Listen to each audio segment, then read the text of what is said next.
Hello guys, and how is it going? There's a bunch of stuff going on right now that we want to talk about with Call of Duty Warzone and Cold War and all sorts of crossover stuff. So the main thing that we are going to run to right now is going to be the Rebirth Island event is now done. And Verdansk 84 is live. So I jumped in with Milk Gaming and we ran a couple rounds. And this is kind of where we ended up. So the first mode that you popped into for part 2 is a Kingslayer type mode. So jump in, frag out, kill some time, and wait for the bomb to spawn. So once the bomb spawns in, you can then, of course, secure the bomb. And once it's secured, hold it, and eventually the bomb will allow it to be blown off into Verdansk. Once it blows in Verdansk, obviously, we are greeted with the 1984 map. And I'll show you the cutscene here in a little bit, but before we show the cutscene, I want to talk about some patch notes from Season 3, just so we are aware of what's going on. So Season 3 is going to bring quite a few changes, and I'm kind of excited about it, to be honest. TBH, as the kids say. So the Hunt for Adler is live, and of course I'm going to show you guys how we're going to do that, because that is super important to me that you guys have that information. So with that being said, we're not going to talk about that right now, but there's a new challenge set coming, and that came today actually, that I'm going to start working on after I edit this video. So Tier 0 was the new Wraith Operator and new Wood skin, a few other things. PPSH at Tier 50 or Tier 15, and the K31 sniper rifle at Tier 31. These are basically all we care about at this, so let's move on. In the map, obviously, Verdansk 84 is here, and Verdansk 2021 is out.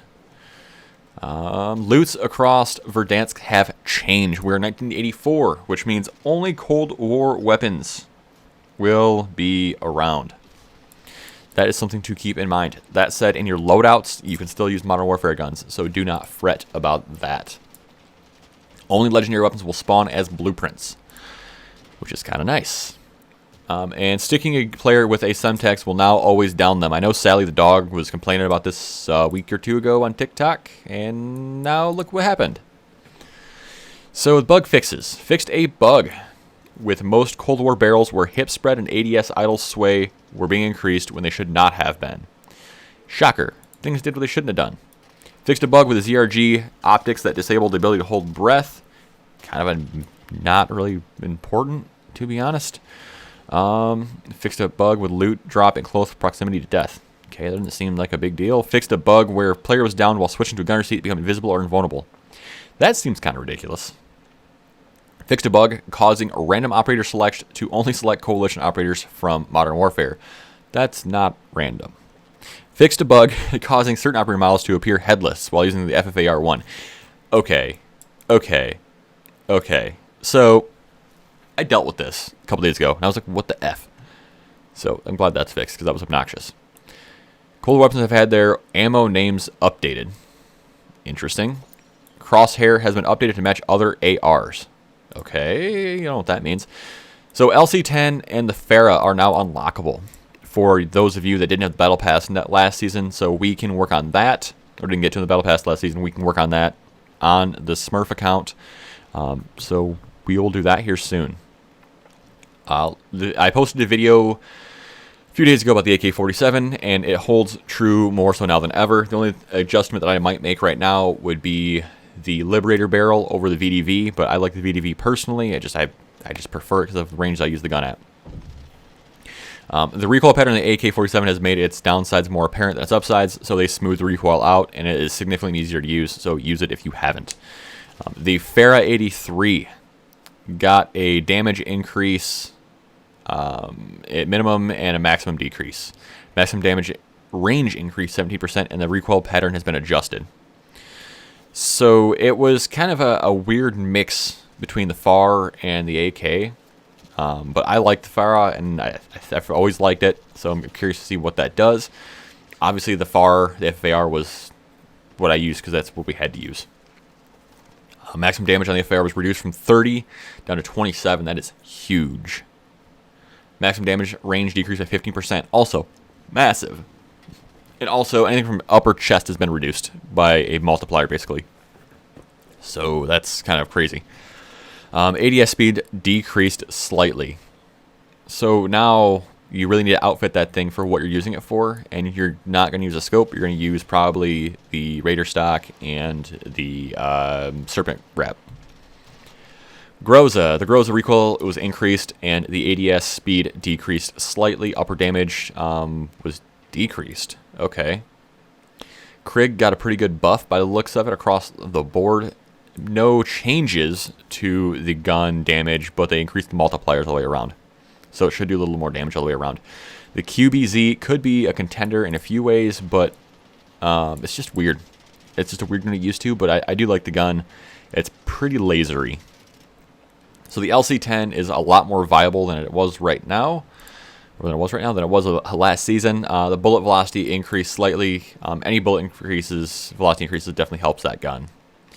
Maximum damage increased or decreased by 1 with the Max 10. It's a very small move. Max 10. Wow. Mac 10.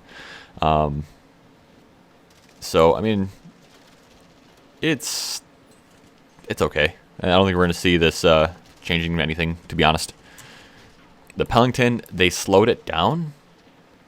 They slowed it down all the way around. I don't agree with that. Cold War TAC Rifle Charlie. The time between bursts increased by 33%, and the neck damage, wow, was 1.8. No wonder that thing absolutely melted to 1.3. Time between bursts increased by 10%. The M16 still feels really, really good, but yeah, there definitely is a feel on the chest. They are keeping an eye on the AMAX as well. They called that out specifically. So AMAX is likely to go downhill. The AK-47, long live the AK-47. Attachments. Nobody uses the eliminators or flash guards, but evidently it makes your dot go away faster on other people's map. I didn't realize this, so we might end up using that more often on a few other builds. So I like that. I like some things with that. We'll figure some things out. The M16 increase of rate of fire reduced by 58%. So the 16.5 rapid fire doesn't do what we want it to do. The AUG, dude, they just hit every barrel with an insane nerf. Damage reduced from 23 to 19. This only affects from 19 to 14 with the Kimbo. So the Psychov is no longer. So that means we're back to Magnums, right? We're back to Magnums. Dude, there's a lot of changes in this update. Ember sighting point, ADS speed penalty reduced by 20%. Flashlight is now visible during hip fire and ADS. ADS penalty reduced by 20%. Okay. So it makes the VDV and fast mags a little more viable on Cold War guns than it did before. Muzzles, Concealment Pro. So, this is a new thing. Okay. ADS penalty reduced by 40%. Speed mags all the way around. Okay, so 30% and 20%. I can dig that.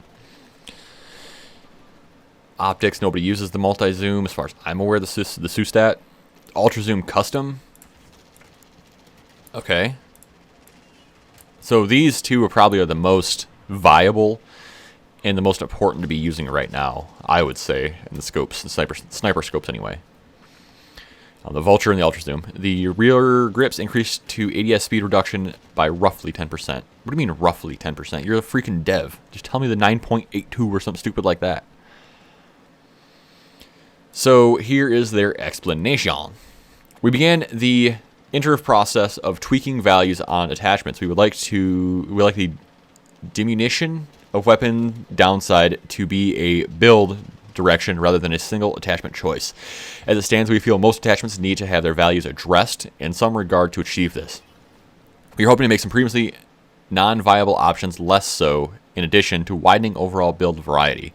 This may include increasing upsides or downsides of existing attachments.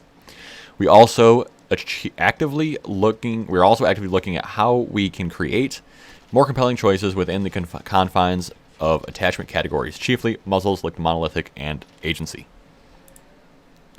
Lots of balancing changes, so I'm sure there's going to be a lot more to come. So this is the one that I was dying about on stream. was roads. We've adjusted roads in order to improve operators where light is visible. We've decided that dark operators are easily seen in the light. That's all. No other changes. That's it. We have unlockable by storeable, so 2 buyable and 1 free operator. And we had the large update. So cool. That is that. So back to the game mode.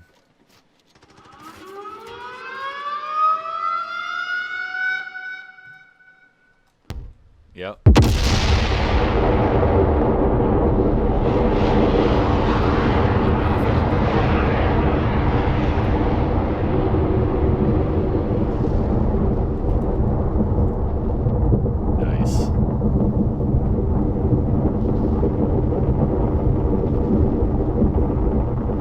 Nothing more we can do. It's over. That's what it should have been.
What?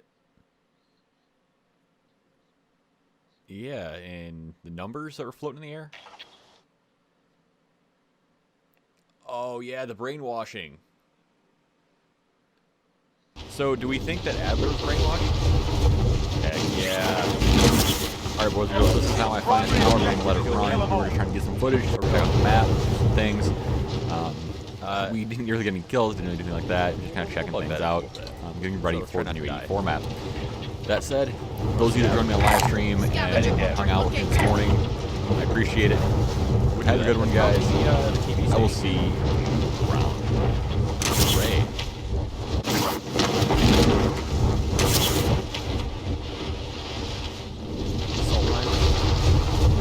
Yeah. There's 2 loadouts here, so there's a team bias.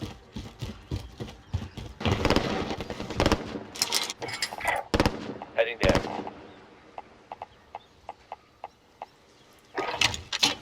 Yeah, you still have your auto warfare guns in your loadouts. Moving.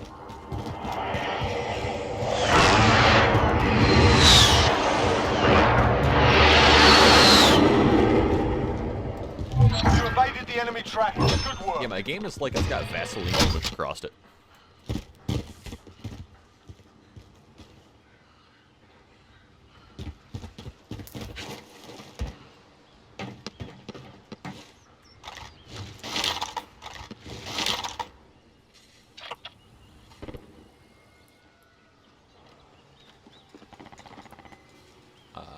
Mid-map is that Scavenger scav, contract or located. mid-ring is that scav.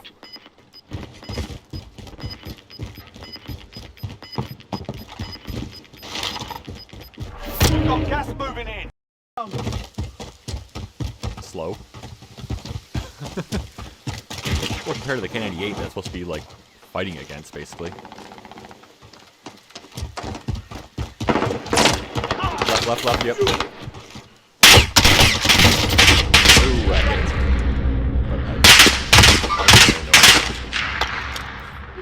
He's red mark.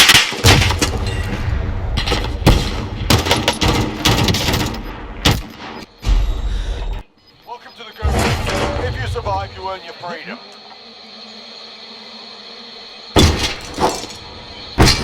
My bad for running out in the middle of the open.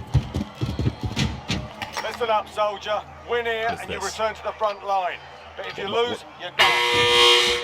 Time to earn your freedom, soldier.